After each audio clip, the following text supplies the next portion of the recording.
श्री गोवर्धन नाथ की जय हो। श्री गोकुलनाथ जी विरचित श्री हरिराय जी महाप्रभु जी प्रणीत 252 वैष्णवन की वार्ता में अब वार्ता क्रमांक 125। अब श्री गोसाई जी को सेवक एक सेठ आगरे में रहते आगरा में तिनकी वार्ता को भाव कहते हैं। आ सेठનું નામ છે ખરબૂજાવાળો શેઠ। ખરબૂજુ એટલે ટેટી। श्री हरिराय जी महाप्रभु जी भाव प्रकाश में कहे छे, ये राजस भक्त है, लीला में इनको नाम उल्लासिनी है, ये शशि कलाते प्रगटी है, ताते उनके भाव रूप है। ये आगरे में एक द्रव्य पात्र बनिया के जन्मे। सुबह बनिया को व्यवहार रूपचंद नंदासो बहुत मिलाप रहतो। मुझे भूली जतो तो कायम ये छे रूपचंद नंदा। आ एवा वैष्णव छे कि त्या वासुदेवदास छकड़ाने पण अर्धी रात्रे मोकली शके छे। गुसाईजी श्री ठाकुरजीना गोवर्धननाथजीना ओली खेलना जे पण साहित्य सामग्री माटे आ रूपचंद नंदाने त्यां ज बहु ज बधा वैष्णवोनी अवरजवर रहती। एमां धंधाकीय रीते संबंध हतो एक द्रव्य पात्र वाणियानो, એટલે કે આ ખરબૂજાવાળા શેઠના પિતાનો। આ દ્રષ્ટાંત બી કાયમ આપું છું કે બધાએ બ્રહ્મ સંબંધ લીધો છે પણ બધાએ ઠાકોરજી પધરાયા નથી। આ પ્રસંગમાં દ્રષ્ટાંત પણ મળશે કે ક્યારે ઠાકોરજી પધરાવવામાં આવે છે। આપ સામેથી આજ્ઞા કરે એ જુદી વાત છે। તો આ જે પ્રસંગ છે એમાં એ જે ખરબૂજાવાળા શેઠ છે એ વૈષ્ણવ છે, માથે પધરાયા છે। એ સ્વરૂપ જે માટે ખરબૂજાનો પ્રસંગ જે બન્યો હતો તે તો તે જે પ્રસંગ છે જેમાં ખરબૂજા માટે જે દામ ચૂકવ્યા હતા અને પ્રભુએ પણ પ્રસન્નતા વ્યક્ત કરી હતી તે પ્રસંગવાળા ખરબૂજાવાળા શેઠ તો હજી નાના છે। અત્યારે એમના પિતાની વાત શરૂ થઈ। ये आगरे में एक द्रव्य पात्र बनिया के जन्मे सुवा बनिया को व्यवहार એટલે કે આ ખરબૂજાવાળાના પિતાનો વ્યવહાર रूपचंद नंदासो बहुत मिलाप रहतो। सो रूपचंद नंदा की आचार क्रिया देखी वह बनिया रूपचंद नंदासो बार बार कहे, जो मोको तुम्हारो मार्ग आछो लागत है, ताते मोको वैष्णव करो। એટલે લીલાનો જીવ તો આ ખરબૂજાવાળા શેઠનો પિતા છે, ત્યાંથી જ એ પોતે પણ વૈષ્ણવ થયા છે। નિમિત્ત કોણ બન્યું? પિતા। પણ પિતા સાધારણ વૈષ્ણવ છે અને પુત્ર અસાધારણ વૈષ્ણવ છે। એ હવે આવશે। એટલે સાધારણ વૈષ્ણવની જે દિનચર્યા છે એ પણ આમાં આવશે। એટલે બધાએ માથે ઓઢીને જબરજસ્તીથી પધરાવવા જોઈએ ઠાકોરજીને એવી વાત નથી, એ સાબિત થશે। સો રૂપનંદ ચંદા की आचार क्रिया देखी वह बनिया रूपचंद नंदा को बार बार कहे, जो मोको तुम्हारो मार्ग आछो लागत है, ताते मोको वैष्णव करो। परंतु रूपचंद नंदा या बात को कछु उत्तर देना ही। आ मार्ग आवो छे एकदम कोईने लेवाता नथी, एनो ताप वधे अने जो खरेखर हशे तो आवशे। आ वारंवार आवा दृष्टांतो छे। काहे ते जो रूपचंद नंदा जाने, जो दैवी होई गो तो आपो ही ते सरणी होई गो। पाछे कछुक दिन में श्री गोसाई जी रूपचंद नंदा के घर पधारे। तब वह बनिया श्री गोसाई जी के दर्शन पायो। तब वह बनिया ने रूपचंद नंदा सो कहो, जो अब मोको श्री गोसाई जी को सेवक करवाइए। तब रूपचंद नंदन ने श्री गोसाई जी से विनंती करी, जो महाराज यह बनिया सेवक होन की कहत है। केम के रूपचंद नंदाने खबर है कि गोसाईजी साक्षात प्रभु है, पछी तो आप ज निर्णय लेशे ए साचुं। तब श्री गोसाईजी वाको कृपा करी नाम निवेदन कराए। नाम एटले अष्टाक्षरનું દાન પણ આપી દીધું અને નિવેદન એટલે બ્રહ્મ સંબંધ પણ આપી દીધો। હવે અહીંયા તો કેમ ઠાકોરજી પધરાયા છે, પણ તોય આપી દીધું अधिकारी जानीने।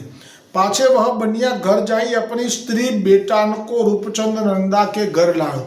हवे आ जे શેઠ હતો એ પોતાના ઘરે ગયો અને પોતાની પત્ની અને પોતાનો દીકરો એટલે કયો આ ખરબૂજાવાળો શેઠ ભવિષ્યમાં જે થશે, હજી તો નાનો બાળક છે, પણ પિતાની કાનીથી એ પણ બ્રહ્મસુબંધ પામશે। पाछे उन दोनों को श्री गुसाई जी ने सेवक किए, नाम निवेदन करवाए। तब वे दो वैष्णव भये। पाछे ये तीनों रूपचंद नंदा के घर नित्य जाई भगवद वार्ता सुने। तो हवे जे दिनचर्या छे जेमने माथे ठाकोरजी नथी एमनी दिनचर्या ते वखते केवी हती ए कहूं छुं। ए वखते आ त्रणेय जणा रूपचंद नंदाने घेर नित्य भगवद वार्ता सांभळवा जाए। एनो अर्थ एवो थयो के एकला आग्रा माटे ज नहोतुं, आखा भारतना वैष्णव फैलायेला हता करोड़ो। एमां जेमना माथे ठाकोरजी नहोता बिराजता એ લોકો બધા જ આવી રીતે ભગવદ વાર્તા સાંભળવા માટે સત્સંગ મંડળીમાં જતા। આ એમની દિનચર્યા થઈ। પણ એ કેવી રીતે મહાપ્રસાદ લેતા એનો ઉલ્લેખ નથી, પણ એનો ઉલ્લેખ જે અન્ય વાર્તાઓમાં મળે છે કે જે ઠાકોરજીને ઘરે જ રાખી અને પછી જેમ કે પેલો હીરાની ધરતીવાળો નીકળ્યો તો એણે પણ છેક સુધી અસમર્પિત નથી લીધું। એટલે કે જ્યાં નોકરી કરવા રહ્યો ત્યાં પણ એણે કહ્યું કે અમે ભોજન કરાવીશું, તો કે હું ભોજન નહીં કરું તમારું હાથનું, હું સીધું લઈશ, તો સીધું આપતા। તો એ સીધું લઈ અને પછી એને સિદ્ધ કરી સામગ્રી અને ગોવર્ધનનાથજીને મનોમન ભોગ ધરતા। એટલે આ બધા એવું જ કરતા હોય જેમને માથે ઠાકોરજી ન પધરાવ્યા હોય એ લોકો। ता पाछे कछुक दिन में यह बनिया और बाकी स्त्री दो मरे। तब वाको बेटा घर में अकेलो रह्यो। सो वाको ब्याह तो भयो नहीं हतो। सो वाने अपने मन में विचार कियो जो अब संसार में पढ़ना उचित नहीं। प्रभु ने ये सुंदर देह दीनी है, सो तो उनकी सेवा के ताई दीनी है, ताते भगवद सेवा करनी। सो बहोरी श्री गुसाई जी आगरा पधारे। तब वह सेठ ने श्री गुसाई जी सो विनंती कीनी, जो महाराज कृपा करी मोको भगवद सेवा पधराई दीजिए, सो हूँ सेवा करूं, मेरो यह मनोरथ है। क्षमा करजो।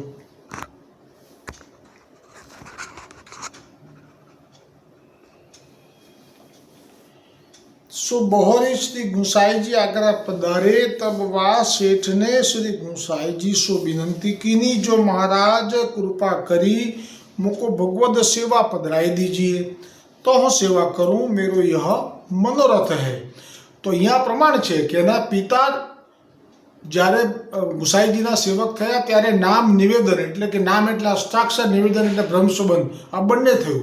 તે પછી એ પોતાના ઘરે ગયો, પોતાના પુત્ર પતિને લઈ આવ્યો રૂપચંદ નંદા આગ્રામાં, જ્યાં એ બાજુમાં રહેતા હશે ત્યાંથી। પછી એમને પણ નામ અને નિવેદન ગુસાઈજીએ કરાવ્યું। જાણ્યું કે લીલાના જીવ છે, પણ બધાએ કોઈ આ વિનંતી ના કરી અને આપે પણ આજ્ઞા કરી છે તો એવી રીતે અસારવામાં કરી જ છે। પણ આપ તો અંતર્યામી છો ને, આપ તો પૂર્ણ પુરુષોત્તમ છો ને, એટલે આપ અસારવાની જે મા દીકરીના હૃદયમાં અંદર તાપ હતો સેવાનો એ જાણતા હોય ને, એટલે આપે આજ્ઞા કરી। એ પણ જાણતા હતા કે એમની પાસે દ્રવ્ય નથી એટલે સંકોચ છે, પણ એમને સેવા તો કરવી છે। એટલે ગુસાઈજીએ કહ્યું કે તમે જે લેતા હો એ ધરજો, જે વસ્ત્ર લાવો એમાંથી પહેલાં ઠાકોરજીના વસ્ત્ર વાઘા માટે કાઢી લેજો। એમ કરીને ત્યાં પછી કોઈ એમને મેળ મર્યાદા માટે થઈને જે ક્રમ છે આપણો પુષ્ટિ માર્ગનો, વાસ્તવમાં ખંડપાઠ પણ જોઈએ, ફૂલ મંડળી પણ જોઈએ, ઠાકોરજીને વ્રજની રીતે સુખ આપવાનું કશું જ નથી રાખ્યું ત્યાં। પણ અહીંયા તો આપણે આજ્ઞા નથી કરી એવી, કેમ કે એ લોકોનો અંદરનો તાપ નથી। જ્યાં તાપ નથી ત્યાં આજ્ઞા નથી। આ તો પછી જ્યારે તાપ થયો, એ મોટો થયો શેઠ, લગ્ન નથી થયા તો કરવાય નથી, સંસારમાં પડવું નથી, બ્રહ્મસંબંધ થઈ ગયો છે, એટલે હવે ખબર પડી ગઈ કે આ સંસારમાં તો આટલું બધું ડગલે પગલે ક્લેશ થશે। સંસાર ક્લેશનું કેન્દ્ર સ્થાન છે, ચાલતા રગડા ઝગડા સદાય। એટલે કહ્યું કૃપા કરી મોકો ભગવદ સેવા પધરાઈ દીજીએ, તો હું સેવા કરું, यह मेरो मनोरथ है। હવે શ્રી ગોકુલનાથજી કૃપા કરી વાર્તા પ્રસંગ એકનું દર્શન કરાવે છે। सो उस सेठ के माथे श्री मदन मोहन जी की सेवा श्री गुसाई जी ने पधराई।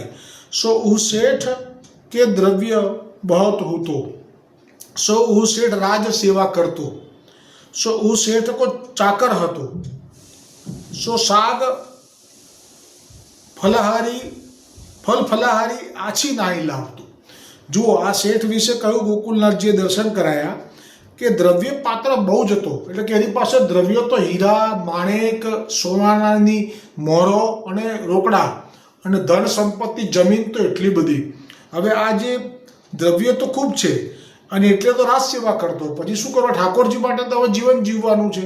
હવે એમનું જે જીવન છે ઠાકોરજીમય છે, એટલે બહુ જ વિસ્તારથી સેવા કરતા, રાજ સેવા કરતા. કશું ઉણપ ના આવે અમારા ગોવર્ધનનાથજીને, મદન મોહનજીને પ્રસન્ન કરવાના ભાવથી. છે તો પ્રભુએ આપ્યું તો પછી શું કરવા? કસર કરવી જોઈએ એવો ભાવ. પરંતુ તકલીફ શું હતી કે આપનો જે ચાકર હતો, નોકર, જેની પાસે બધી વસ્તુઓ મંગાવે, સો હું શેઠ કો ચાકર હતો, સો શાક ફલ ફલાહારી આછી નાહી લાવતો. એને કહેવામાં આવે કે જ્યાં અમારા મદન મોહનજી માટે સુંદર, જ્યાં પણ ઉત્તમ દેખાય સામગ્રી ફળમાં અને શાકભાજીમાં, એ જ લાવજો. હા, કે પૈસાની ચિંતા ના કરતો.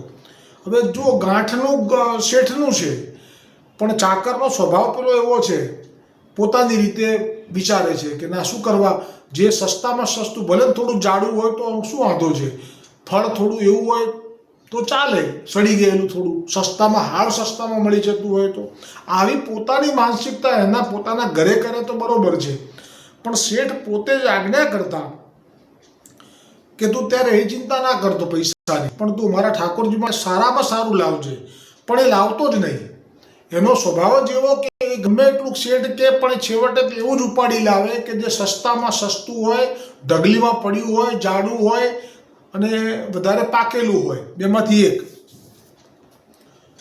જામે પૈસા થોડે લગે વસ્તુ બહોત આવે, બસ એનું જે હતું એવું જ કરે. સો वो સામગ્રી આછી નહીં આવતી. સો वो શેઠ નિત્ય अपने મનુષ્ય સો કહતો. હવે જુઓ, આમાં શું કરે? રોજ વધારેમાં વધારે એને કહેવાનું રાખે કે આવું ના કરને ભાઈ, સારું લાવીને રોજ કે, જો તું આછી સામગ્રી उत्तम ते उत्तम क्यों नहीं लावे है, पैसा अधिक लागे तो मेरे लागेंगे, तू उत्तम ते उत्तम लाइयो. या प्रकार सेठ नित्य कहे, परंतु वो मनुष्य के मन में आवे नहीं. सो सेठ ने मन विचारी, जो या मनुष्य को सेवा में काम नहीं. બહુ પછી ઠાકોરજીને શ્રમ પડતો હોય તો પછી એનો ત્યાગ કરવો જોઈએ. પુષ્ટિ માર્ગમાં સિદ્ધાંત છે. સેવામાં કોઈ વૈષ્ણવ હોય તો સામગ્રી ઉત્તમ આવે. હવે જે ચાકર છે એ વૈષ્ણવ નથી, એટલે ચાકરને તો જે પ્રેમ હોવો જોઈએ ગોવર્ધનનાથજી માટે ક્યાંથી હોય? એટલે હવે જે વિચાર આવ્યો મનમાં કે કોઈ વૈષ્ણવ હોય તો પછી એ સામગ્રી લેવા મોકલું એને, તો એ ઉત્તમ લાવે. પણ વૈષ્ણવને કે આવી સેવા અપાય? અમારા મહાપ્રભુજીએ પણ વ્રજવાસીઓને રાખ્યા, વૈષ્ણવોની પાસે કોઈ ગદ્દા મજૂરી નથી કરાઈ. એવી રીતે ગુસાઈજીએ પણ વ્રજવાસી ટહેલવાઓ રાખ્યા, પગારદાર. એ બી એમને જ નહીં, ખૂબ એમના શરીરમાં અટ્ટાકટ્ટા હોય, એમને જરા પણ શ્રમ ના પડે એવા એ લોકો હોય, અને પૈસા માટે એ લોકો દોડનારા હોય, તો વેતન આપીને રાખ્યા. એને કહેવાય છે વ્રજવાસી ટહેલવાઓ. કોઈ દિવસ વલ્લભ વિઠ્ઠલે કે આપના સાત લાલન જે બિરાજતા હતા, જ્યારે આપે કોઈ દિવસ વૈષ્ણવની બહુ કાળજી રાખી છે. જેમાં આવશે આ બારસના દિવસે જે દમલા એ માર્ગ તેરે લીએ પ્રગટ કિયો હોય, શ્રાવણ સુધી બારસે. તો એ જે ભાવ છે એ જ ભાવ સાથે લાલનશ્રીઓ રાખતા. પોતાના જે નજીકના વૈષ્ણવો હોય એમની પાસે એવું તેવું કામ ના કરાવતા કે જેમાં ખૂબ એને શ્રમ પડે કે એને મજૂરી કરવી પડે, બહુ ક્ષોભ થઈ જાય, એવું તો ક્યારેય ના કરાવે. બહુ જ કાઢી રાખતા કે આ તો દમલાજી સ્વરૂપ છે, આ માર્ગ જ એ લોકો માટે છે, તો પછી એમની સાથે આવી રીતે વ્યવહાર કેવી રીતે થાય? એટલે હવે વૈષ્ણવ પાસેથી રાજા, આ શેઠની પાસે તો સમય નથી, કેમ કે તો વેપારમાં સવારથી રાત સુધી લાગેલો છે. જો કે સેવા પોતે કરે છે, પણ લેવા જવાનો સમય નથી એની પાસે. આ એક એની તકલીફ છે. આ તકલીફમાં એમણે એવો વિચાર કર્યો કે જો કોઈ વૈષ્ણવ મને એવો મળી જાય તો પછી કહે છે કે હું જરૂરથી આ વસ્તુ ઉત્તમમાં ઉત્તમ મંગાવી શકીશ. કેમ? તો કે વૈષ્ણવ તો પ્રભુને ઉત્તમ ધારવા માટે લાલાયિત રહેતો હોય છે, એટલે કહ્યું. સો હું ગામ મેં એક વૈષ્ણવ ચૂકટી માગતો. આ વાત છે. એક બ્રાહ્મણ છે, એ વૈષ્ણવ છે પણ નિષ્કિંચન છે. એટલે એ શું કરે કે ભિક્ષા માગે અને જે મળે એનું પછી સિદ્ધ કરી અને મનોમન ભોગ ધરતો હશે, ક્યાં તો એને ઠાકોરજી છે કે નહીં એમણે આગળ આવશે તો એમને ભોગ ધરીને લેતો હશે. પણ વૈષ્ણવ છે, ગુસાઈજીનો કે ગુસાઈજીનો સેવક છે. હવે એ જ્યારે આમે ત્યાં ચૂકતી લેવા આવે તો એમને એમ થાય કે મળજો સાચા સગા સંસારમાં, વિઠ્ઠલ સેવીને પાવન થાય, આનંદ આવે. વૈષ્ણવ જ્યારે આવે પછી નિષ્કિંચન હોય કે સુખી હોય આનંદ આવે. કેમ તો કે લીલાનો જીવ છે, અમારે ઘરે સાક્ષાત વિઠ્ઠલનાથ આવ્યા એવો ભાવ થાય. તેથી મધ્યાહન કે સમય શેઠ કે ઘર ચુપટી લેને આવ્યો, નિયમ પ્રમાણે આવ્યો ભિક્ષાનંદેહી કરીને. તબ શેઠને વૈષ્ણવ સો વિનંતી કરી, જો વૈષ્ણવ એક દુઃખ મેરે હે, જો વિનંતી કરી છે. હંમેશા વૈષ્ણવની જે તુકારો કરે છે કોઈ, અમારા છે આચાર્ય કક્ષમાં એક ટ્રસ્ટી, એ અમારા મહારાષ્ટ્રીના સેવકને તુકારો કરીને બોલાવે છે.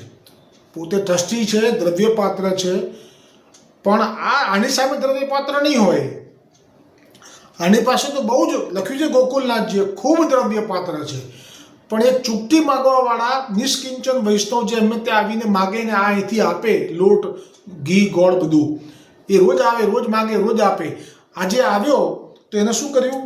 વિનંતી કરી, દીનતા. કેમ કે કોણ છે સામે, એમની અંદર એમના હૃદયમાં કોણ બિરાજે છે, આ સાવધાનતા રાખવી પડે.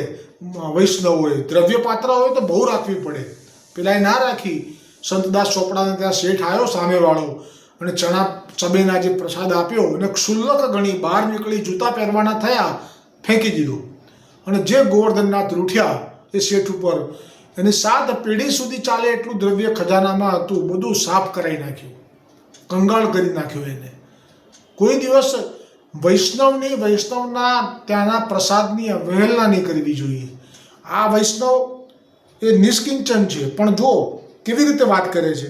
શેઠને વૈષ્ણવ સો વિનંતી કરી, જો વૈષ્ણવ એક દુઃખ મેરે હે, સો મેં તુમસો કહતો, तुम्हारो मन प्रसन्न હોય તો માનિયો.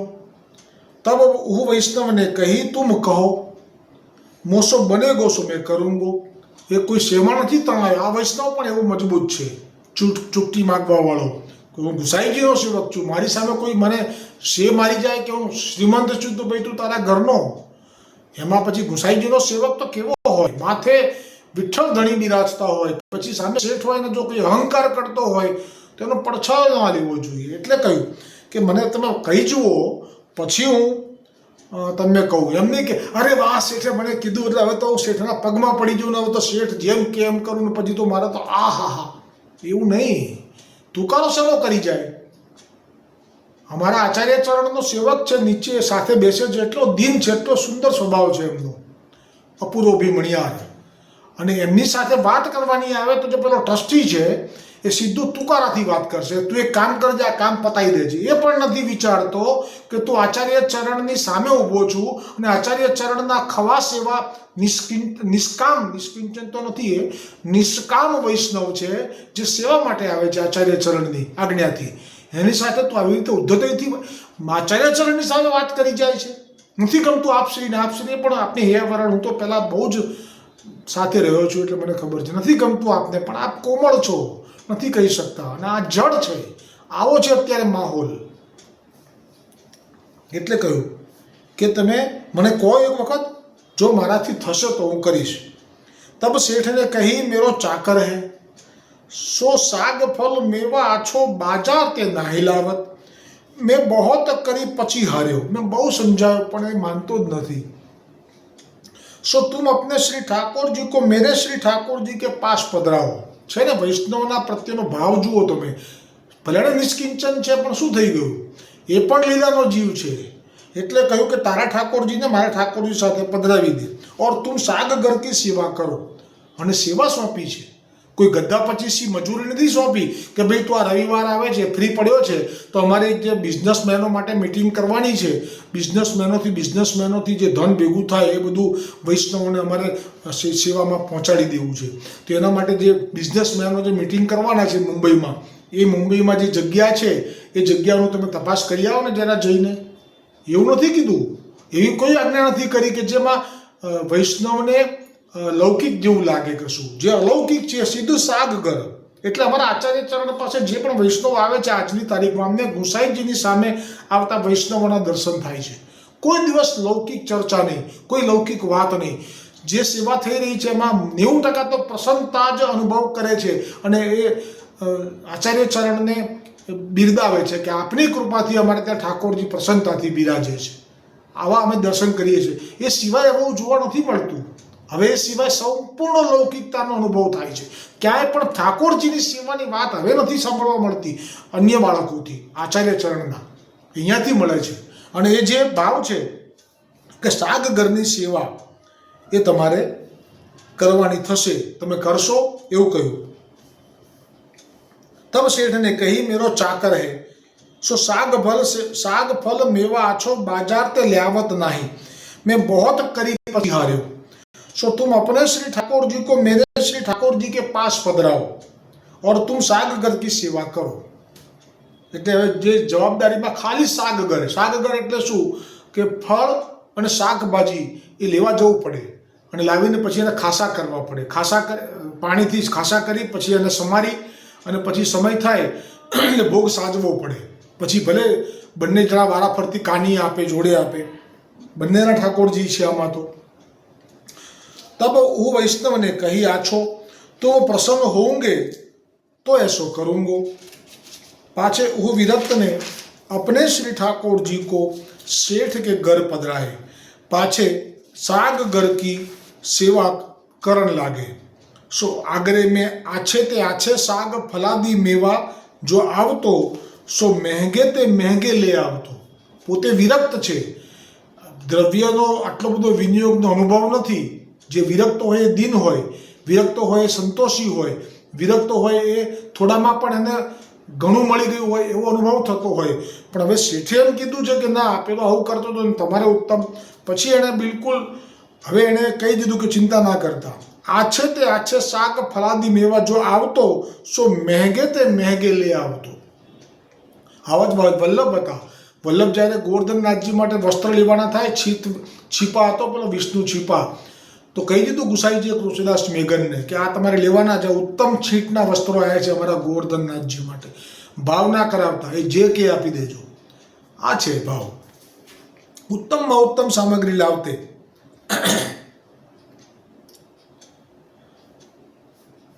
પાછે શેઠને આપનો દ્રવ્ય કો કોઠા ઓ વિરક્ત કો સોંપી દીધો. હવે અત્યાર સુધી તો જેવું કે આટલા થયા એટલા આપતા, પછી તો આપણે ચાવી જ આપી દીધી કે હવે તમારે અહીંથી લેવાનું અને જે લઈને આવો એનો હિસાબ લખવાનો.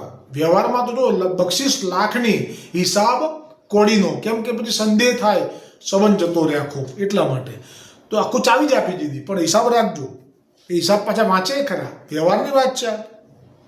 આપણે ત્યાં પણ વલ્લભ વિઠ્ઠલ દાસ સેવકો જ્યારે બે ભેટ લાવતા ઠાકોરજીની, ગુરુજીની, તો બધી ગુરુજીની ભેટ માટે જ્યારે લેવા, જ્યારે નિયમ પ્રમાણે જાય પેટીઓ, તો બધાને પાકી પહોંચ આપવામાં આવે. પછી અહીંયા આવ્યા પછી પાછી પહોંચ બને. એટલે તો ખબર પડી ત્રિપુરદાસની કે કેવી રીતે આ વખતે કેમ ડગલો નથી આવ્યો, બધી નોંધ થાય કોના કોના ડગલા આવ્યા છે. એમાં ત્રિપુરદાસજીનો વાર્તા પ્રસંગ આવશે કાલે 84 વૈષ્ણવમાં.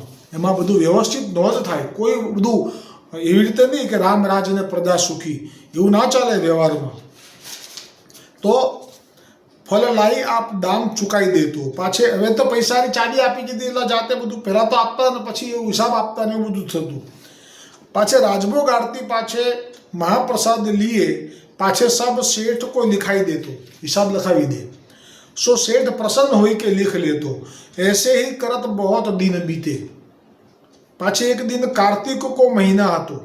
ता दिन एक खरबूजा बहुत सुंदर एक मेवा फरोश लायो. कार्तकના મહિનામાં સૌથી પહેલું ફળ આવ્યું ખરબૂજાનું, વિશાળ મોટું સરસ. એ મેવા ફરોશ એટલે જે ફળ વેચનારો હોય તે લાવ્યો. સો वो वैष्णव देखी के बहुत प्रसन्न भयो. એ જોઈને ખૂબ પ્રસન્ન થઈ ગયો. કહ્યો आज काल की ऋतु में खरबूजा कहाँ मिले. आज काल की ऋतु में खरबूजा कहाँ मिले. सो यह फल प्रभु अंगीकार करे तो आछो है. पाछे वो विरक्त ने वो खरबूजा को मोल पूछ्यो. सो वो मेवा फरोश ने 1 રૂપિયો કહ્યો. એ જમાનામાં 1 રૂપિયો એટલે અત્યારના તો 1000 રૂપિયા થયા. तब वैष्णव ने कही आछो 1 रुपयो देऊंगो यह फल मोको दे। ताठोर एक मुगल अठाड़ो હતો એ વખતે મુગલ સામ્રાજ્ય બહુ હતું ભારતમાં એટલે એક મોગલ પણ ત્યાં ઊભો હતો મુસ્લિમ। सो उन कहो मैं 2 रुपया दूंगा खरबूजा मैं लेऊंगो। तब वैष्णव ने कही मैं 5 रुपया देऊंगो खरबूजा मैं लेऊंगो। હવે આ એ વિરક્ત વૈષ્ણવ છે, આ એને આજ્ઞા કરેલી છે કે તને મોંઘામાં મોંઘું લાવે છે પણ ઠાકોરજી માટે ઉત્તમ। હવે એને મનોમન નક્કી કર્યું કે ઠાકોરજીને ધરવું છે એટલે હવે એને પાછા પડવું નથી એટલે એણે 5 કહી દીધા। तब वैष्णव ने कही मैं 5 दूंगा तो मुगल कहे मैं 10 दूंगो। तब वैष्णव ने कहा मैं 100 दूंगा, सीधा 100 रुपया कही दीधा। तब मुगल ने 500 सीधा 500 ज कही दीधा। तब वैष्णव ने रीस करी के कही 1000 रुपया आपीश, आ तो मारा ठाकोरजी ने जવું જોઈએ। तब मुगल हारी के चाल्यो गयो। मुगल के मारे नहीं आपवा, હવે આ તો બોલ્યા એટલે બંધાયા। 1000 એટલે અત્યારના 1 કરોડ રૂપિયા થાય। પણ આ જબરનો સવાલ છે, ભાવનો સવાલ છે। तब मुगल चाल्यो गयो। तब वैष्णव ओ मेवा फरोश को सेठ के घर लाई के 1000 रुपया की थैली मेवा फरोश को निकाली के दीने। 1000 तो लઈને ગયો ના હોય જોડે એટલે એને સાથે લાવ્યો। ખજાનામાંથી 1000 રૂપિયા કાઢીએ થેલીના આપી દીધા। પછી શું થયું એ આવતીકાલે આવશે, અધૂરો રહેલો પ્રસંગ। દ્રઢ ઇન ચરણન કેરો ભરોસો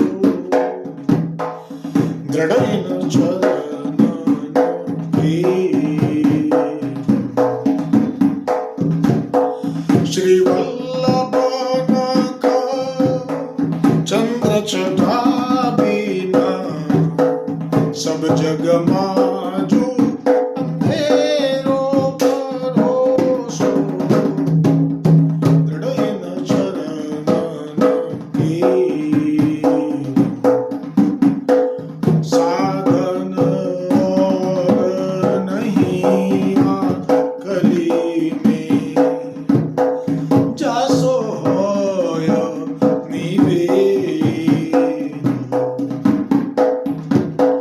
सुर कहाँ कहे द्विविदयादरो बिना मूला को चेरो भरोसो दृढ़ इन चरणन के दृढ़ इन चरणन केरो भरोसो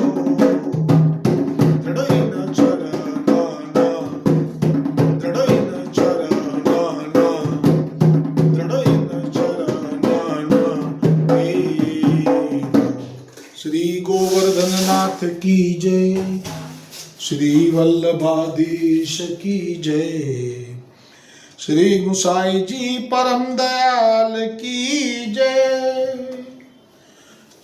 श्याम सुंदर श्री यमुने महारानी जी की जय, वल्लभ कुल परिवार की जय, अपने अपने गुरुदेव की जय, गोपाल लाल प्यारे की जय।